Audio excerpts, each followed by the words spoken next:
Hello, it's Crisandro, of course, and yeah, it's a nice kind of a mildish kind of day. Well, it is about miles. We're around about 12 degrees down here on the south coast, and quite active on here on the south coast is where I live, where I work and stuff, and that's where we're going to be playing tomorrow evening. I'll be at that game against Bournemouth.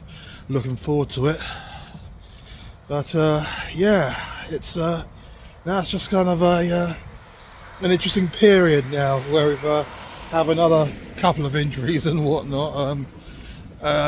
The Fulham game, unfortunately, the videos got a bit corrupted on that one, so I was able to do the aftermath video. I wasn't able to fix up the actual vlog, so unfortunately that won't be coming out.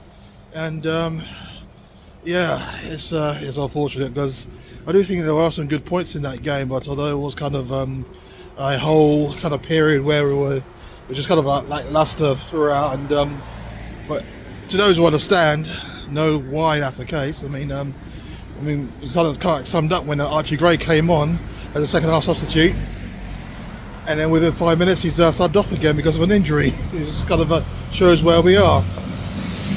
I know that there are people out there who don't care about the injuries. They don't really care about any of that. They just say that this is symptomatic of a lack of squad depth. Which, if your point is that we should have like 3 players for every position, is not viable. It's not really tenable, and it's going to be impossible. So, no, it's not the case of we need an extra squad of players just to manage a team in case the first two squads are all that injured. Just an unprecedented number of injuries. I mean, we're now on the backbones of everything. I mean, our main centre, if you don't know, our main central defensive pairing currently out, although they should be back soon. And both our strikers are out, although Solanke is back in training. I don't know if he'll be back fit for tomorrow, fingers crossed, but I don't want him to be rushed back because I just probably store up problems later on down the line. Obviously Archie Gray was injured as he came over through a very disgusting challenge on the near touchline that took him out. I think it was like Tom Kearney, because he was later sent off anyway for another incident. And we're just down to the bare bones in many places. But yeah, the Bournemouth game should be an interesting one. I mean, I do like going to the Vitality, and I know we're going to have the better of the results there. Although, you know, it all depends on which Spurs team players turn up and whether the team player can turn it on.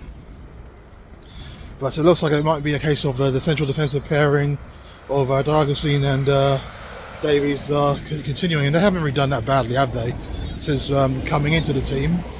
So you have to say that it's not really that much of an issue. It's a case of the defensive line being protected by the midfield enforcers in front of them, and we kind of saw that. How that was the case against Manchester City, where the back four were protected by Bissouma, and against Fulham, where that of protection didn't really happen. Forster was fantastic. He was my man of the match at the end of that game against Fulham. It really was.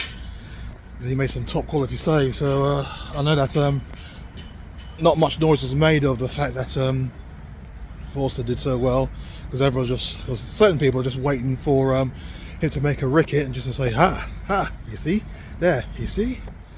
I mean, that's what I said, and especially in the group. That's what I said. That getting another goalkeeper in is nonsense. This was before the Fulham game, because we've already got 4 keepers as it is. Vicario is still out long term, of course, because of his broken ankles. Another player I've got to mention. So we are down to the bare bones, really. So it will be an almighty effort. I mean, what kind of got on my nerves was the booing at the end of the game against Fulham, which probably what also kind of like led me to kind of like have no real love for doing the video of that game. And that's why I said in the group that I was looking forward to the Bournemouth game more than any home game now, because well, we do tend to offer that support really, especially to the team.